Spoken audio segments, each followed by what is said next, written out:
tajaajila hafuuraa akka ta'e hin beekne hin barre hin hubanne jechuudha. Hubachuun garuu barbaachisaadha. Beekuun barbaachisaadha. Anaaf isin maabara kana keessa jiraanna taanaan hojii hafuurummaa hojjechuudhaaf kutataa ta'uu qabna. Yemmuu tokkummaadhaan jiraannu qormaanni jiraachuu danda'a. Bu'aa bahiin jiraachuu danda'a. Rakkinni hedduu jiraachuu danda'a. Arrabsamuun jiraachuu danda'a. Jibbamuun jiraachuu danda'a. Abaloo akkasii jedhamee gufuun jiraachuu danda'a. Sana keessa darbuudhaaf kaayyoo qabaachuun barbaachisaadha. Jalqaba keessa keenya amansiisuun barbaachisaadha. Namni jireenya hafuuraa keessa deddeebi'u qormaata hedduutu isarra ga'a. Fedhii foonii keenyallee guuttachuudhaaf yeroo deemnu qormaata qabamoo hin qabu? Qaba. Jireenya hafuuraa keessatti hojii hafuuraa yemmuu hojjennu immoo bu'aa bahii hedduu qaba. Qormaata hedduu qaba. Mana keessaa qormaanni ka'uu danda'a. Asuma keessaa qormaanni ka'uu danda'a. Daandii irraa qormaanni ka'uu danda'a. Jireenya keenya keessatti qormaanni ka'uu danda'a. Sana injifannee keessa darbuun barbaachisaadha.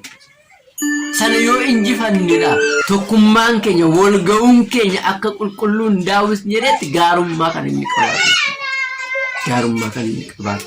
Maabarri kun immoo maabara hedduu argitanitti yoo ta'e maabarri hedduunsaa dhuguu nyaachuurraatiin adda faayidaa kan hin kennine hedduun isaanii. Kan nyaatanii kan dhugani sun immoo maal akka ta'e kan hin beekne immoo. Isin garuu inni nyaattan inni dhugdan kun foon Kiristoos dhiiga Kiristoos akka ta'e hubattanii ittiin jiraattaniitu. Kun immoo hojii keessatti mul'isa. Inni kun waan laayyoo miti. Inni keessa mana qulqullummaa keessaatii foon Kiristoos dhiiga Kiristoos fudhan jalqaba kana yoo kabajne isa kan kabajne. Jalqaba kennaa kana yoo arganne isa sana kan arganne. Inni kun fakkeenya isa sanaati jechuudha. Duuka bu'oota walitti qabee gooftaan Yesuus Kiristoos gaafa jimaataa fannifamuudhaaf kamisa galgala walitti qabee mana Alaazaar keessatti kun foon kooti nyaadhaa jedhee kan kennisu. Kun dhiiga kooti dhugaa isarraas jireenya bara baraa argattu jedhee kan kenne sun isa kana. Yeroo fudhan dhiigaa foonsa kana tsuwwaa kan jennu kun. Inni kun immoo anaaf isin maabara Sillaasee maqaa uumaa samiif lafaatiin wal geenyee walitti qabamnee kana fudhannee maabara kana dhuguun keenya gaarummaa qaba. Isa kana qulqulluu Daawit gaarummaa qaba. Baay'een isaanii isa kana hin raawwatu garuu hojii isaanii yoo argine immoo bu'aa hin qabu, firii hin qabu. Kan keessan garuu walitti qabamuun keessan foon Kiristoos dhiiga Kiristoos fakkeenya isa ta'e kana nyaachuu dhuguu kana qofa osoo hin taane hiyyeessa nyaachisaa jiru. Hiyyeessa obaasaa jiru. Hiyyeessa immoo uffisaa jiru. Inni kun kennaa guddaa kan isinii argamsu. Kennaa guddaa kan isinii argamsu. Gaarummaa qaba kan jedheef kanaaf. Kanaaf anaaf isin bara jireenya keenya keessatti walitti qabamnee yeroo jiraannu yaada tokko qabaachuun, jaalala tokko qabaachuun, wal deeggaruun, wal gargaaruun, wal hirkisuun barbaachisummaa qaba. Yoo kana ta'e faayidaa kanaa olii, kennaa kanaa olii ni arganna jechuudha.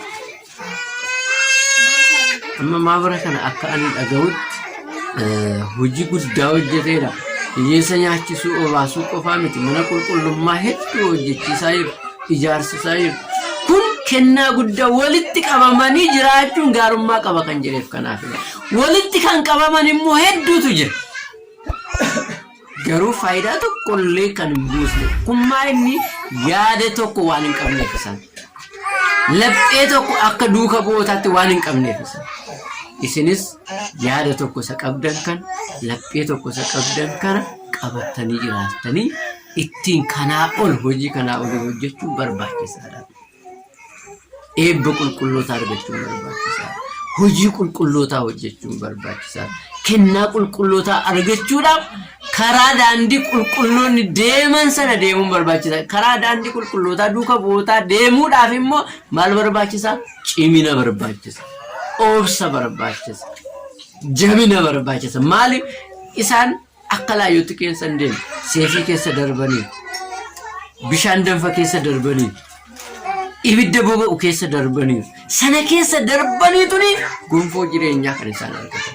Anaaf isinis walga'iin keenya kun bu'aa kanaa olii akka inni fidu faayidaa kanaa olii akka inni fidu nama fuulduratti hojiin keenya akka inni ifuuf Waaqayyoon gammachiisne namaafis bu'aa buusne akka darbinu mootummaa bara baraatiif firii akka naqannuuf obsaaf cimina qabaanne akka duuka goota keessa darbuun barbaachisa. Yoo kana ta'e walga'iin keenya walitti qabamuun keenya gurmaa'uun keenya faayidaa qaba. Kanaaf qulqulluu Daawit ወንድሞች በህብረት ቢቀመጡ እጅግ መልካም ነው ያማረ ነው። ኦቦሎኒ ወሊን ታኒ በከተኮ ዮታአን ጋሩማ ቀባ ከሚዳጌዳስ ሚዳግኒ ሳማይኒ ኢሲን አገርሲሳ ጅርተን ካለ namaaf ibsaa taatanii namaaf daandii taatanii namaaf uffata taatanii namaaf nyaata taatanii namaaf immoo daandii ibsaa nyaata qofa osoo hin taane fakkeenya maabara warra kaaniif illee taatanii turi jiraattan jechuudha. Tokkummaan keessan laphee tokko yaada tokko waan ta'eef isa kana immoo qabannee jiraachuun kennaa keenya guddisuun gabbisuun barbaachisaadha. Kan nu barsiisee kan nu gorsee kan Waaqayyo maqaan isaa yeroo hundumaa kan galatoomee kan kabajame nuuf haa ta'u.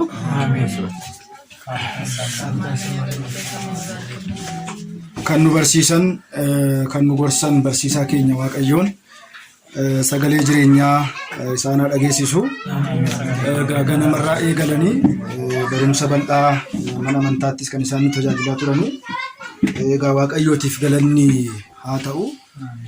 Akkuma beekamu sagantaan nuti yaadne bifa kanaatiin adeemsa kanaatiin hin turre sagantaan nuti qopheessinu kan duraan beekama waggaa har'a akka carraa ta'e isaan nu bira turanii hoolotatti kabayne jataa maaramitti kabayne naannaa birrii 27,017 miseensarraa kan walitti qaban qarshii kanas tababbarreet naannaa birrii 27,000 waggaa har'aa kan galchinirra.